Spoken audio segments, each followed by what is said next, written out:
Hello, আসসালামু আলাইকুম। শখের খামার ফরিদপুর ইউটিউব চ্যানেল থেকে ছোট্ট একটা শর্ট ভিডিও নিয়ে চলে আসলাম। তো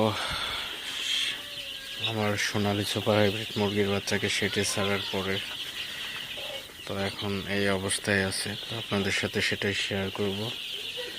তো মুরগির বাচ্চাকে সেটে ছাড়ার পূর্বে যে যে কাজ করতে হয় সেগুলো আমার গত ভিডিওতে দেওয়া আছে। যদি কারো দেখার প্রয়োজন বোধ হয় অবশ্যই দেখে আসবেন।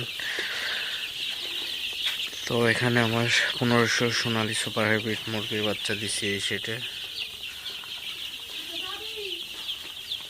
তো বাচ্চাগুলো মাশাআল্লাহ খুবই ভালো আছে, সুস্থ আছে, দৌড়াদৌড়ি করতেছে সবই।